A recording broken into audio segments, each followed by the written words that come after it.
Sumo के सो जाने के बाद निंगी आधी रात को उठा। सुमो की पीठ में जो घाव था वहाँ पे वो दवाई लगा रहा था। वो जेंटली ही दवाई लगा रहा था, फिर भी सुमो ने दर्द की वजह से आवाज की तो निंगी रुक गया और उसे सॉरी कहा। फिर सुबह जब सुमो की नींद खुली तब उसे पता चला कि उसके घाव पे मरहम पट्टी हो गई है। उसे अच्छा लगा कि निंगी ने उसकी मरहम पट्टी कर दी। तभी निंगी खाना लेके आ गया कि तुम जाग गए, आओ आके ब्रेकफास्ट कर लो। सुमो खुश था कि रातों रात कोई पूरी तरह से बदल गया। निंगी भी अब वो खाना खाने लगा था और सरवाइव करने की पूरी कोशिश कर रहा था। फिर सुमो जब लकड़ियाँ इकट्ठा कर रहा था तब अचानक से उसे बहुत दर्द होने लगा। वो समझ गया कि फिर से उसका हीट आ रहा है, लेकिन यहाँ पे तो उसके पास इनहिबिटर नहीं थे, तो फिर वो डर रहा था कि अब मुझे क्या करना चाहिए। तभी अचानक से निंगी वहाँ पे आया कि सुमो क्या हुआ। सुमो उसके सामने कुछ भी ना हुआ हो वैसा दिखाने लगा और वो सोच रहा था कि एटलीस्ट निंगी मेरे फेरोमोन तो फील नहीं कर सकता। ये अच्छी बात है, उसे पता नहीं चलेगा कि मेरा हीट आ गया है।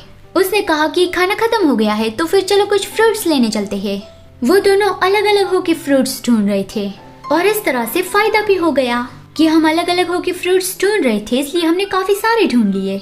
वो दोनों एक दूसरे से काफी ज्यादा दूर दूर थे, फिर भी एक दूसरे की बातें सुन पा रहे थे कि है ना निंगी, और निंगी ने भी जवाब दिया कि हाँ बिल्कुल।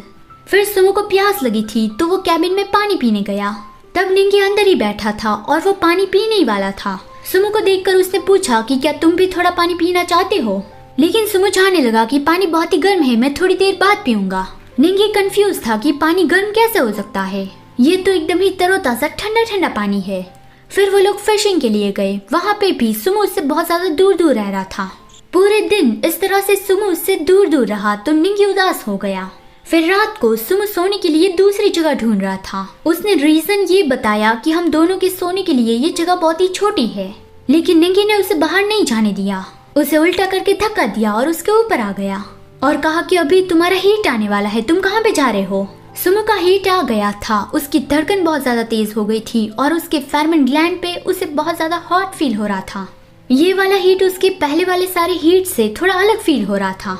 वो ये निंगी के साथ स्पेंड नहीं करना चाहता था। उसे डर था कि वो कोई गलती कर देगा और फिर निंगी उससे हेट करने लगेगा, लेकिन निंगी ने उसे हक किया और कहा कि मैं तुम्हें कहीं पे भी नहीं जाने दूंगा। मैं नहीं चाहता कि फिर बाद में मेरे पेरेंट्स मुझ पे सवाल उठाए।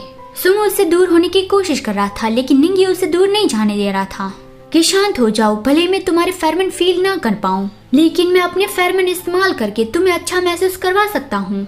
सुमो मन में बोलता है कि मुझे तो लगा था कि प्रेसिडेंट निंगी ये भी नहीं कर सकता होगा। निंगी अपने अल्फा फेरोमोन रिलीज करने लगा जिससे सुमो को अच्छा फील हो, और सारे वक्त उसने सुमो को टाइटली पकड़े रखा था। फिर थोड़ी देर बाद सुमो ने कहा कि मुझसे दूर रहो, मुझे पानी पीने जाना है। तो फिर निंगी उससे दूर हुआ और कहा कि तुम यहीं पे रहना, मैं अभी तुम्हारे लिए पानी लेके आता हूँ। सुमो को वो अच्छा लग रहा था कि निंगी उसकी इतनी ज्यादा केयर कर रहा है, लेकिन अगले दिन जब सुमो की नींद खुली तब उसे कुछ भी अच्छा फील नहीं हो रहा था। निंगी ने भी देखा कि सुमो तो पूरा आग की तरह जल रहा है और सुमो उससे बार बार कह रहा था कि निंगी मुझे कुछ भी अच्छा फील नहीं हो रहा है।